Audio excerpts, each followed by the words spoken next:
Hi friends, ನಾನು ಅಂಜಲಿ. ಸ್ವಲ್ಪ recipe ಈ ಥರನೂ ಮಾಡಬಹುದು.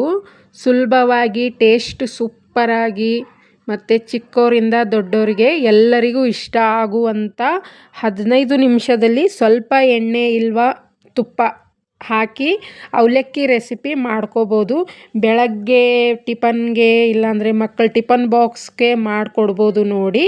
ಮತ್ತು ಮನೆಗೆ ಯಾರಾದರೂ ರಿಲೇಷನ್ ಬಂದಿದ್ದಾರೆ ಅಂದರೆ 5 ನಿಮಿಷದಲ್ಲೇ ಗರಂ ಆಗಿ ಹೇಗೆ ಸರ್ವ್ ಮಾಡೋದು ಅಂತಲೂ ಹೇಳ್ತೀನಿ. ಈ ಕಡೆ ನೋಡಿ, ಕೆಳಗಡೆ ಒಂದು ಬುಟ್ಟಿ ಇಟ್ಕೊಂಡಿದ್ದೀನಿ. ಅದ್ರ ಮೇಲೆ ಒಂದು ಚಾಣಿ ಇಟ್ಕೊಂಡು ಇವಾಗ 1 ಕಪ್ಪು ಅವಲಕ್ಕಿ ಹಾಕ್ತಾಯಿದ್ದೀನಿ. ನಾವು ಅವಲಕ್ಕಿ ಮಾಡ್ತೀವಲ್ಲ, ಅವಲಕ್ಕಿ ಸುಸ್ಲಾ ಮಾಡ್ತೀವಲ್ಲ, ಅದು ಅವಲಕ್ಕಿ ತೊಗೊಂಡಿದ್ದೀನಿ. ಇವಾಗ ಚೆನ್ನಾಗಿ ತೊಳ್ಕೊಬೇಕು ನೋಡಿ. ಸ್ವಲ್ಪ ನೀರು ಹಾಕಿ ತೊಳಿತಾ ಇದ್ದೀನಿ. ಕೆಳಗಡೆ ಎಲ್ಲ ನೀರು ಹೋಗುತ್ತೆ, ಮೇಲ್ಗಡೆ ಅವಲಕ್ಕಿ ಇರುತ್ತೆ ನೋಡಿ. ಚಾಣಿಯಲ್ಲಿ ಹಾಕ್ಕೊಂಡು ತೊಳ್ಕೊಳ್ಳಿ. ನೋಡಿ ಕೆಳಗಡೆ ಎಷ್ಟು ಗಲೀಜಾಗಿದೆ ನೀರು. ಇವಾಗ ಅವಲಕ್ಕಿ ಎಲ್ಲ ಚೆನ್ನಾಗಿ ತೊಳೆದಿದ್ದೀನಿ. ಇವಾಗ ತೊಳೆದಿರೋ ಅವಲಕ್ಕಿ ಒಂದು ಪಾತ್ರೆಯಲ್ಲಿ ಹಾಕ್ತೀನಿ ನೋಡಿ. ಒಂದು ಪಾತ್ರೆಯಲ್ಲಿ ಹಾಕಿ ಅದಕ್ಕೆ ಒಂದು ಅರ್ಧ ಕಪ್ಪಷ್ಟು ಮೊಸರು ತೊಗೊಂಡಿದ್ದೀನಿ. ನಾವು ಮೊಸರು ತಿನ್ನಲ್ಲ, ಮೊಸರು ಬೇಡ ಅಂದರೆ ನೀವು ಸ್ವಲ್ಪ ನೀರು ಬೇಕಾದರೂ ಹಾಕೋಬೋದು. ಅದಕ್ಕೆ ಮತ್ತೆ ಒಂದು ಅರ್ಧ ಕಪ್ಪು ರವೆ ಹಾಕ್ಕೊಂಡಿದ್ದೀನಿ. ರವೆ ನಿಮ್ಮ ಮನೇಲಿ ಯಾವುದಿರುತ್ತೆ, ಚಿರೋಟೆ ರವೆ, ಉಪ್ಪಿಟ್ಟು ರವೆ ಯಾವುದಿರುತ್ತೆ ನೋಡಿ, ಆ ರವೆ ಹಾಕ್ಕೊಂಡು ಮಾಡ್ಕೋಬೋದು. ಇವಾಗ ಚೆನ್ನಾಗಿ ಕಲಿಸ್ಬಿಟ್ಟು 5 ನಿಮಿಷ ನೆನೆಯಲು ಬಿಡಬೇಕು ನೋಡಿ. ಈ ಕಡೆ ಅದಕ್ಕೆ ಒಂದು ಚಟ್ನಿ ರೆಡಿ ಮಾಡ್ಕೊಳ್ಳೋಣ. ಒಂದು ಮಿಕ್ಸಿ ಜಾರ್ ತೊಗೊಂಡು ಅದಕ್ಕೆ 2 ಹಸಿ ಮೆಣಸಿನ್ಕಾಯಿ ಹಾಕೋತಾ ಇದ್ದೀನಿ ನಾನು. ಸ್ವಲ್ಪ ಅಲ್ಲ ತೊಗೊಂಡಿದ್ದೀನಿ ನೋಡಿ. ಮೇಲ್ಗಡೆಯಿಂದ ಸಿಪ್ಪೆ ಎಲ್ಲ ತೆಗೆದು ತೊಳೆದ್ಬಿಟ್ಟು ಹಾಕ್ತಾಯಿದ್ದೀನಿ. ಮತ್ತು 1 ಕಪ್ಪಷ್ಟು ತೆಂಗಿನ ತುರಿ ತೊಗೊಂಡಿದ್ದೀನಿ. ಹಸಿ ತೆಂಗಿನ ತುರಿ ತೊಗೊಂಡಿದ್ದೀನಿ, ಹಸಿ ತೆಂಗು. ಅದಕ್ಕೆ ಸ್ವಲ್ಪ ಕೊತ್ತಂಬರಿ ತೊಗೊಂಡಿದ್ದೀನಿ. ಕೊತ್ತಂಬರಿ, ಸ್ವಲ್ಪ ರುಚಿಗೆ ತಕ್ಕಷ್ಟು ಉಪ್ಪು ಹಾಕಿ ಇವಾಗ 1 ಸ್ಪೂನ್ ಜೀರಿಗೆ ಹಾಕ್ತಾಯಿದ್ದೀನಿ ನೋಡಿ. ಜೀರಿಗೆ ಹಾಕಿಬಿಟ್ಟು ಸ್ವಲ್ಪ ನೀರು ಹಾಕ್ಕೋಬೇಕು. ಒಂದು ಅರ್ಧ ಕಪ್ಪಷ್ಟು ನೀರು ಹಾಕ್ಕೊಂಡು ಇವಾಗ ನುಣ್ಣಗೆ ರುಬ್ಕೊಂಡು ಬರೋಣ. ಇದಕ್ಕೆ ನಾನು ಶೇಂಗಾ ಬೀಜ ಮತ್ತು ಪುಟಾಣಿ ಏನೂ ಹಾಕಿಲ್ಲ ನೋಡಿ. ಅಂದರೂ ಎಷ್ಟು ಗಾಢಿಯಾಗಿ ಚೆನ್ನಾಗಿ ಬಂದಿದೆ ನೋಡಿ. ಸ್ವಲ್ಪ ಗಟ್ಟಿ ಇದೆ, ಅದಕ್ಕೆ ಸ್ವಲ್ಪ ನೀರು ಹಾಕೋತೀನಿ. ಇವಾಗ ನೀರು ಹಾಕ್ಕೊಂಡ್ರೆ ಸ್ವಲ್ಪ ಗಟ್ಟಿ ಅನ್ನಿಸ್ತು ನನಗೆ, ಅದಕ್ಕೆ ನೀರು ಹಾಕಿದ್ದೀನಿ ನೋಡಿ. ಇಷ್ಟಾದರೆ ಸಾಕು. ಇದು ರೆಡಿಯಾಗಿದೆ ನೋಡಿ ಫ್ರೆಂಡ್ಸ್. ಈ ಕಡೆ ಬನ್ನಿ. ಇವಾಗ ಅವಲಕ್ಕಿನೂ ಚೆನ್ನಾಗಿ ನೆಂದಿದೆ. 5 ನಿಮಿಷ ಆಗಿದೆ ನೋಡಿ. ಚೆನ್ನಾಗಿ ನೆಂದಿದೆ ಇದು ನೋಡಿ. ಇವಾಗ ಕೈಯಿಂದ ಮುಟ್ಟಿದ್ರೆ ಚೆನ್ನಾಗಿ ಎಲ್ಲ ನೆಂದಿದೆ ಅದು ನೋಡಿ. ಹಿಟ್ಟು ಥರ ಆಗ್ತಾಯಿದೆ. ಇವಾಗ ಅದಕ್ಕೆ ಸ್ವಲ್ಪ ಉಪ್ಪು ಹಾಕಬೇಕು. ರುಚಿಗೆ ತಕ್ಕಷ್ಟು ಉಪ್ಪು ಹಾಕಿ ಇವಾಗ ಚೆನ್ನಾಗಿ ಕಲಿಸ್ಬೇಕು ನೋಡಿ. ಚಪಾತಿ ಹಿಟ್ಟು ಹೇಗೆ ನಾದ್ತೀರಿ ನೋಡಿ, ಅದೇ ಥರ ಇವಾಗ ಚೆನ್ನಾಗಿ ನಾದ್ಕೋಬೇಕು. ಇವಾಗ ಚೆನ್ನಾಗಿ ನಾದ್ಕೋಬೇಕು ನೋಡಿ. ಅವಲಕ್ಕಿ ಎಲ್ಲ ಚೆನ್ನಾಗಿ ನೆಂದಿದೆ. ಇವಾಗ ನೋಡಿ ಚೆನ್ನಾಗಿ ನಾದ್ತಾಯಿದ್ದೀನಿ. ಸ್ವಲ್ಪ ನೀರು ಬೇಕಂದರೆ 1 ಸ್ಪೂನು ಇಲ್ಲಾಂದರೆ 2 ಸ್ಪೂನ್ ಹಾಕ್ಕೊಂಡು ನಾದ್ಕೊಳ್ಳಿ. ನನಗೆ ಕರೆಕ್ಟಾಗಿದೆ, ನೀರು ಬೇಕು ಅನ್ನಿಸ್ಲಿಲ್ಲ ನನಗೆ, ಕರೆಕ್ಟಾಗಿದೆ ಹಿಟ್ಟು. ಇವಾಗ ಚೆನ್ನಾಗಿ ನಾದ್ಕೊಂಡು ಇಟ್ಕೊಂಡೆ. ಅದಕ್ಕೆ 1 ಸ್ಪೂನಷ್ಟು ಚಿಲ್ಲಿ ಫ್ಲೇಕ್ಸ್ ಹಾಕ್ತಾಯಿದ್ದೀನಿ. ಮತ್ತು ಸ್ವಲ್ಪ ಕೊತ್ತಂಬರಿ ಕಟ್ ಮಾಡಿಕೊಂಡು ಹಾಕೋತಾ ಇದ್ದೀನಿ. ಇವಾಗ ಮತ್ತೆ ಚೆನ್ನಾಗಿ ಕಲಿಸ್ಬೇಕು. ಹಿಟ್ಟು ಕಲಸಿದಾದಮೇಲೆ ಚಿಲ್ಲಿ ಫ್ಲೇಕ್ಸು ಮತ್ತು ಸ್ವಲ್ಪ ಕೊತ್ತಂಬರಿ ಹಾಕ್ಕೊಂಡು ಮತ್ತೆ ಕಲಸಿ, ಮೊದಲೇ ಹಾಕೋಬೇಡಿ ಫ್ರೆಂಡ್ಸ್. ಇವಾಗ ನೋಡಿ ಮತ್ತೆ ಸ್ವಲ್ಪ ಹೊತ್ತು 1 ನಿಮಿಷ ಚೆನ್ನಾಗಿ ಕಲಿಸ್ತೀನಿ.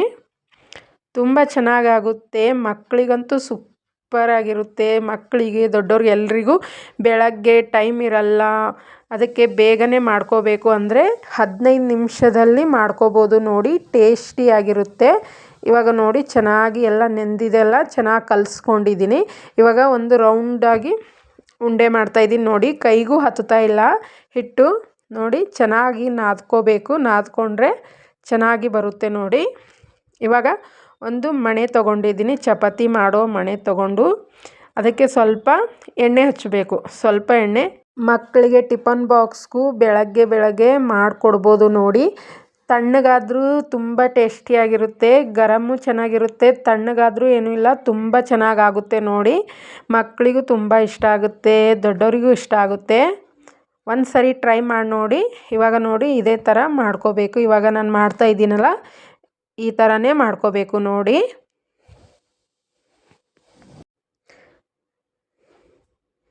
ನೋಡಿ ಫ್ರೆಂಡ್ಸ್ ಎಷ್ಟು ಚೆನ್ನಾಗಿ ಬರ್ತಾ ಇದ್ದಾವೆ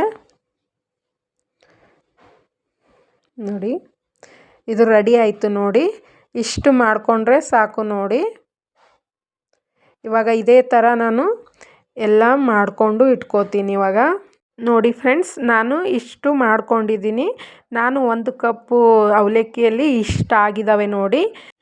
ಸ್ಟವ್ ಮೇಲೆ ನೀರು ಇಟ್ಕೊಂಡಿದ್ದೀನಿ. ಗರಮ್ ಆಗಿದೆ. ಗರಮ್ ಆದಮೇಲೆ ಈ ಥರ ಒಂದು ಚಾಣಿ ಇಟ್ಕೊಂಡು ಅದಕ್ಕೆ ಸ್ವಲ್ಪ ಎಣ್ಣೆ ಹಚ್ಕೋಬೇಕು. ಎಣ್ಣೆ ಹಚ್ಕೊಂಡು ಇವಾಗ ನಾವು ಮಾಡ್ಕೊಂಡು ಇಟ್ಕೊಂಡಿರೋ ಕಡು ಬೆಲ್ಲ ಹಾಕೋಬೇಕು ನೋಡಿ.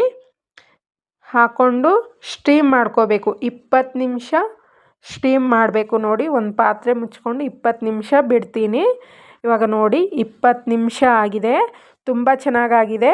ನಾವು ಕಡ್ಡಿ ಹಾಕಿ ಚುಚ್ಚಿಬಿಟ್ಟು ನೋಡೋ ಅವಶ್ಯಕತೆ ಇಲ್ಲ. 20 ನಿಮಿಷ ಆದರೆ ಚೆನ್ನಾಗಿ ಬೆಂದಿರುತ್ತೆ 20 ನಿಮಿಷದಲ್ಲಿ. ಇವಾಗ ನೋಡಿ ತಣ್ಣಗಾಗಿದೆ. ತಣ್ಣಗಾದ್ಮೇಲೆ ಇವಾಗ ಒಂದೊಂದೇ ಕಟ್ ಮಾಡ್ಕೊಳ್ಳೋಣ.